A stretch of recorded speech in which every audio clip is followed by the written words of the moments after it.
But it's no surprise. Vrabel is hired. They couldn't really take a chance.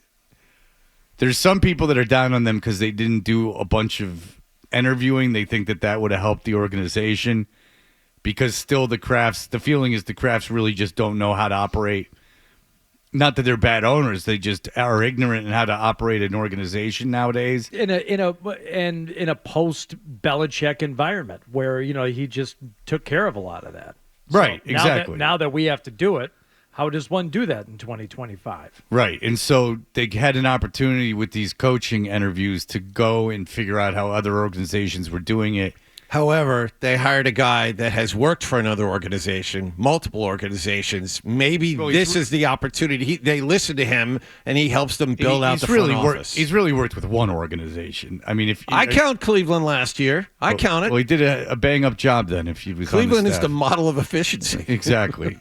what an organization Cleveland is. But yes, he was an advisor in Cleveland.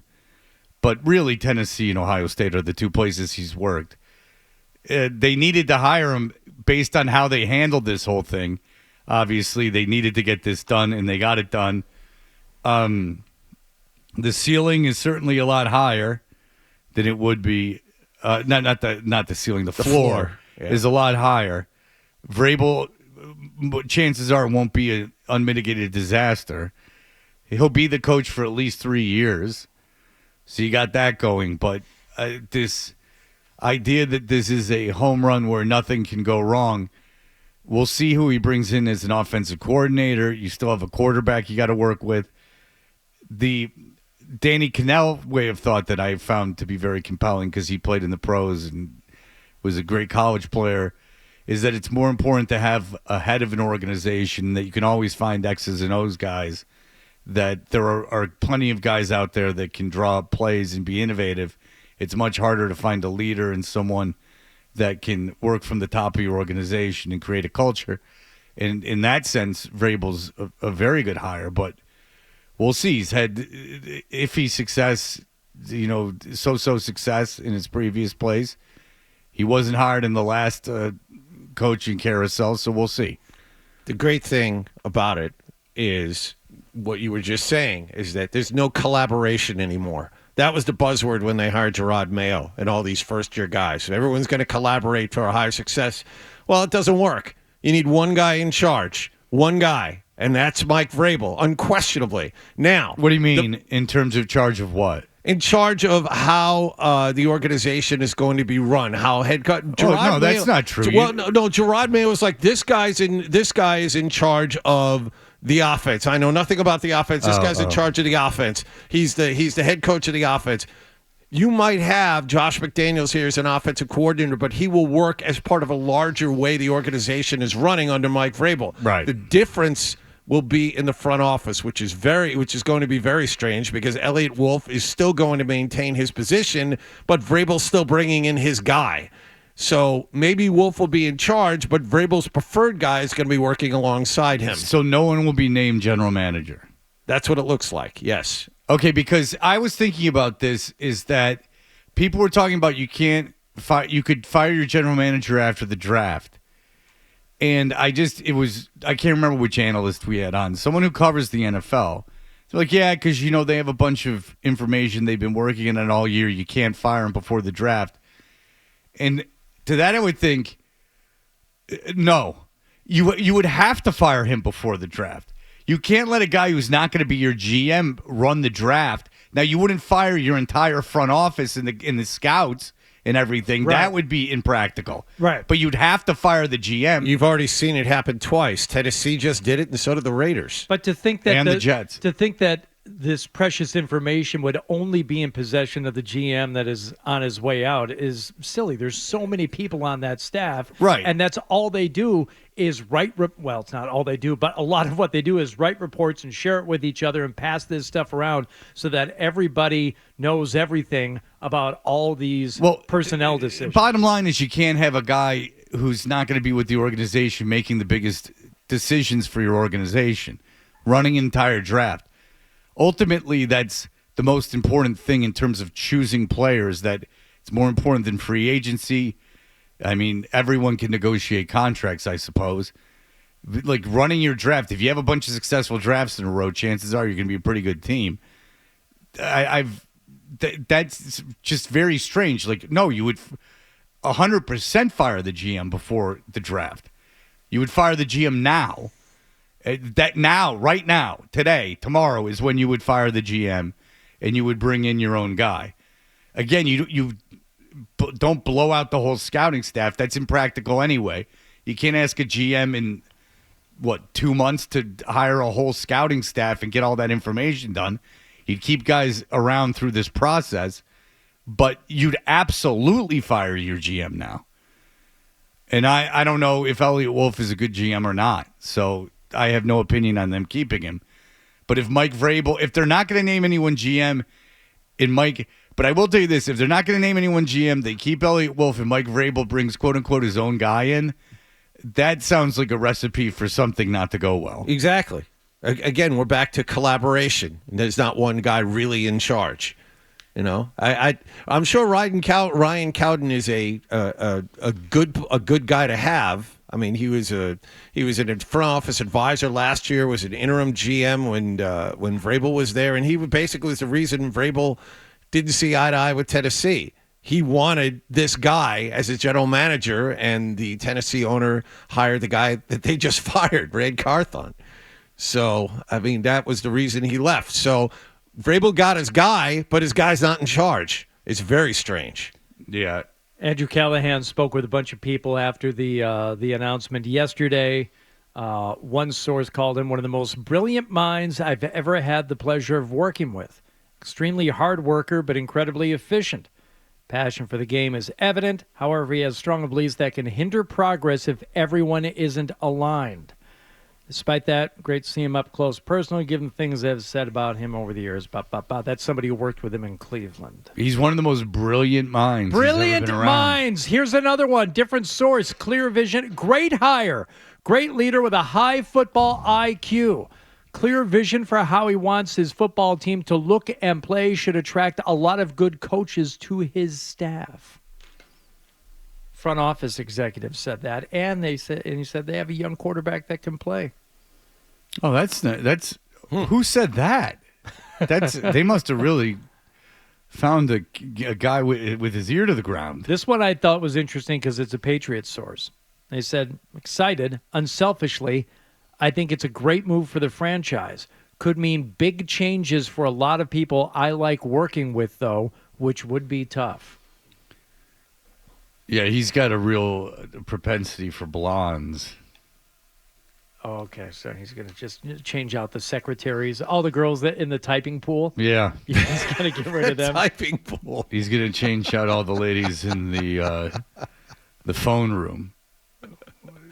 Where that switchboard. Right. Loved him. He's a very intense guy that will get the best out of his players. He coaches hard, but at the end of the day, the players all love him. That's a league source who worked with Vrabel in Tennessee. Yeah, it's a very it's a feel-good situation right now. It's certainly a feel-good situation. And this next season is going to be better than last season. So that's going. And I would argue this last season was more entertaining than the season before that. And before you poo-poo at everyone, think of how bad 2 seasons ago was. It was awful boring. They lost, and they were boring while doing it. This season, they still lost, but there were some interesting things that happened during these games. And there was a quarterback that could play on the field. Right. And certainly next season will be better than this season. We'll see where the ceiling is. The floor is much higher, as we were talking about. Now the ceiling is, we'll see where the ceiling is. Because I would argue that it's not like there's a sky's the limit situation. In an offensive league, you brought in a defensive guy. You have a young quarterback. It's really, really, really important that he's not going to be working with the quarterback. It's very, very, very important he bring in the right guy to work with him. It's because you don't want to keep switching coordinators every year. We've seen what that can do to quarterbacks. We'll see who he gets to work with the offensive line. We'll see who he gets to run that whole operation. There's a lot yet to be done. So we'll reserve judgment on that. But in terms of the the next season will be better than this one. That you can almost be sure, because Vrabel certainly knows what he's doing as a head coach, unlike the guy he was replacing that never stood a chance. Mike Vrabel, and he will be given time. They are certainly not firing. Short of a huge off-the-field incident, they are not firing Mike Vrabel next offseason. Yeah, and even if it only results in a couple more wins, which you could easily talk me into, this 4-win team, which was really a 3-win team, let's say they get 3 more legitimate wins, they end up being 6-11. As long as there aren't meltdowns and complete regressions like we saw this past season, and these inconsistencies from the head coach, and I think at the very least you won't have that with Vrabel. If he tells you a guy isn't going to play, if a guy has to be sat for one reason or another, that guy's going to sit. There isn't going to be some breakdown in communication where the head coach forgets to tell the offensive coordinator forgets to tell the running backs coach that a guy isn't playing. He goes out there for the first series anyway. That type of stuff, my gut tells me, won't happen under Vrabel. So there won't be this atmosphere of, well, who's really in charge? What's this? It's not going to be a collaboration. It's not going to be, coaching by committee. He is going to be the one. And I think it was Teddy Bruschi who said he's also going to go into the front office, and maybe some people need to be told, you don't know what you're doing. You need to take a step back, or your input isn't wanted on this one. I understand you have thoughts, but I'm not interested. We got this. So I think a strong need for that, and for Vrabel to be the guy that I think Vrabel is the candidate to do that for him. Is it enough of a change? Are they still kind of relying on what things were and and hanging out of this belief that he's going to recapture some of that old Patriots magic? Yes. Probably.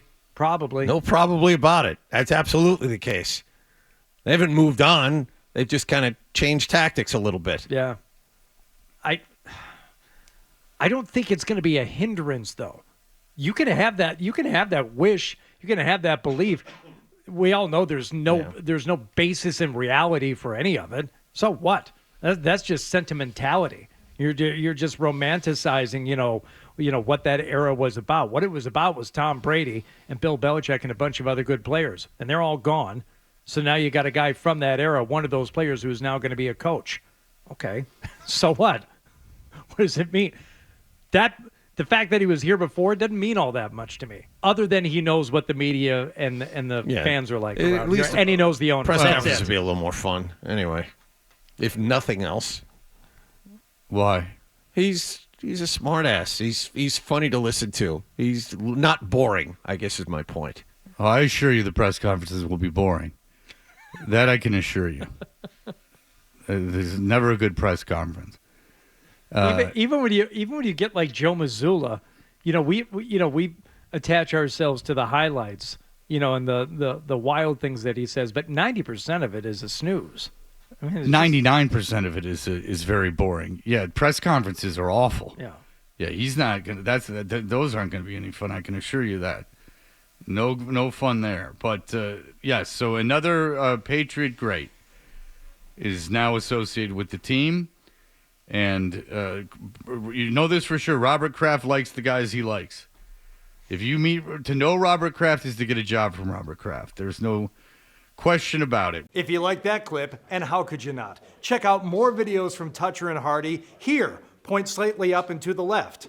For more Patriots analysis and opinion, hit this playlist. Point slightly down and to the left. And for the latest from the Sports Hub, download at 985thesportshub.com.